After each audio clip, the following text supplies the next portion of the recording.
আমরা যদি ভিডিওতে প্রপারলি হ্যাশট্যাগ ইউজ করতে পারি, যে কোনো সময় আমাদের ভিডিওগুলো র্যাঙ্ক করবে এবং এই র্যাঙ্কটা খুব শীঘ্রই করে, আপনাদের খুব বেশি সময় ওয়েট করতে হয় না। কিন্তু সেই হ্যাশট্যাগটাই যদি আমরা প্রপারলি ইউজ না করতে পারি, তাহলে আমাদের ভিডিওর যে র্যাঙ্কের আশা, আমরা যে ইউটিউবিং করছি, সেটা অনেকটাই ব্যর্থতায় পর্যবেসিত হয়। তাই আমরা এই কীভাবে হ্যাশট্যাগটা প্রপারলি খুঁজে বের করব, কোন ভিডিওর জন্য আমরা কোন হ্যাশট্যাগটা মূলত আমাদের ভিডিওর ডেসক্রিপশন বক্সে দেব এবং আমাদের টাইটেলের সাথেও আমরা অ্যাড করতে পারবো, সেটি আজকে আমি আপনাদেরকে দেখাবো, পুরো বিস্তারিত একটি টিউটোরিয়াল। এবং ভিডিওটি খুব বেশি লং হবে না, 2 থেকে 3 মিনিটের ভেতর শেষ হবে। তার জন্য আপনাকে এই পুরো ভিডিওটি মনোযোগ সহকারে দেখতে হবে, যে কীভাবে আপনারা আপনাদের কাঙ্ক্ষিত হ্যাশট্যাগুলো খুঁজে পাবেন এবং আপনাদের ভিডিওগুলোকে খুব তাড়াতাড়ি র্যাঙ্ক করাতে পারবেন। ইউটিউব থেকে বলা হয়েছে, ইউটিউব রুলসের আন্ডার যেগুলো পড়তেছে, আপনি মূলত 15টা হ্যাশট্যাগ ইউজ করতে পারবেন আপনাদের ভিডিওর জন্যে, এবং সেই 15টা হ্যাশট্যাগ অবশ্যই আপনাদের ভিডিও রিলেটেড হতে হবে। আপনারা কোনো মিসলিডিং হ্যাশট্যাগ ইউজ করতে পারবেন না, তাহলে আপনাদের ভিডিওগুলো র্যাঙ্ক করবে। তবে সেখান থেকে 15টা ইউজ করার দরকার পড়ে না। মূলত আমাদের ভিডিওর জন্য প্রথম 3টি হ্যাশট্যাগ অত্যন্ত গুরুত্বপূর্ণ, কারণ ওই 3টি হ্যাশট্যাগের মাধ্যমে আমাদের ভিডিওগুলো চেক হয় প্রতিনিয়ত। আপনি ভিডিও আপলোড করার পর ইউটিউব অ্যালগোরিদম একটি চেক দেয় যে প্রথম 3টি হ্যাশট্যাগের ওপর আপনি কী বলেছেন, এবং সেই অনুযায়ী আপনাদের ভিডিওগুলোকে সঠিক দর্শকের কাছে তারা সাজেস্ট করে।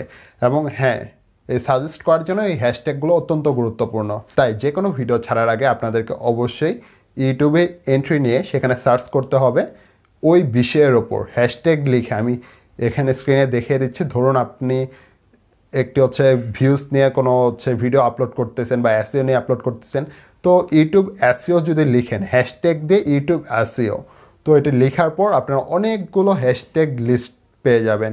সেখান থেকে প্রথম 4টা হ্যাশট্যাগ অবশ্যই আপনাদেরকে ডেসক্রিপশন বক্সে দিতে হবে, এবং আপনারা চাইলে গুগলও সার্চ করতে পারবেন যে কোন হ্যাশট্যাগুলো মূলত আপনার ভিডিওর জন্য অত্যন্ত উপকারী।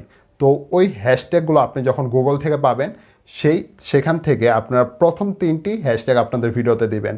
এবং এখানে একটি কথা না বললেই নয়, আপনাদের চ্যানেলের জন্য যে হ্যাশট্যাগ রয়েছে সেটি অবশ্যই আপনাদেরকে প্রপারলি ইউজ করতে হবে। সেক্ষেত্রে আপনাদের চ্যানেলটিও র্যাঙ্ক করবে, এবং যে কেউ আপনাদের চ্যানেলকে সার্চ করলে আপনাদের ওই ভিডিওটিও শো করবে। তো আপনারা জানেন আমার চ্যানেলের নাম লার্ন টেক উইথ অর্ণব। আমি ইউটিউব টিউটোরিয়াল দিয়ে থাকি, এবং তার জন্য আমি লার্ন টেক উইথ অর্ণব নামে একটি হ্যাশট্যাগ আমি ইউজ করে থাকি। এটা আমাদের চ্যানেলের জন্যে, এতে করে আমাদের চ্যানেলগুলো অতি সত্বর র্যাঙ্ক করে, সাথে আমাদের ভিডিও তো রয়েছেই। তো আমি আজকে স্ক্রিনে প্রমাণ দেখিয়ে দিয়েছি কীভাবে আপনারা প্রপারলি হ্যাশট্যাগ ইউজ করতে পারবেন, এবং এই হ্যাশট্যাগ অবশ্যই আপনাদের ডেসক্রিপশন বক্সের মিডলে অথবা শেষে দিতে পারেন। আমি অলওয়েজ মিডলে দিয়ে থাকি, তো এটা আপনার ওপর, আপনি কখন ইউজ করবেন। এবং আপনার চাইলে টাইটেলও সেটি ইউজ করতে পারবেন, টাইটেলও সেটি যুক্তিপূর্ণ দেওয়া যায়। তবে খুব বেশি হ্যাশট্যাগ আপনার টাইটেলে দেবেন না, সেখানে আপনারা একটি হ্যাশট্যাগ দিতে পারেন। তো আবারও বলছি, প্রথম 3টি হ্যাশট্যাগ আপনারা খুব গুরুত্ব সহকারে দেবেন, যাতে অবশ্যই ভিডিওর সাথে সেটি রিলেট করে এবং খুব বেশি পরিমাণে রিলেট করে।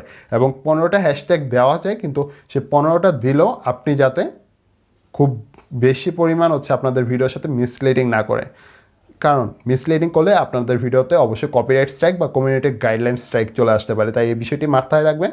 অবশ্যই ভালোভাবে কাজ করে যান ইউটিউবে, একদিন না একদিন সফল হবেন। তো দেখা হচ্ছে অন্য কোনো ইউটিউব টিউটোরিয়াল নিয়ে। সেই পর্যন্ত অপেক্ষা করুন, এবং অবশ্যই আমাদের চ্যানেলে নতুন দর্শক হয়ে থাকলে চ্যানেলটি সাবস্ক্রাইব করে যাবেন। এতে করে পরবর্তীতে নতুন নতুন টিউটোরিয়াল এবং ইউটিউব নিয়ে যাবতীয় সমস্যার সমাধান পেতে আপনার সুবিধা হবে। তো ভিডিওটি এখানেই শেষ করছি, দেখা হচ্ছে অন্য ভিডিওতে। ধন্যবাদ।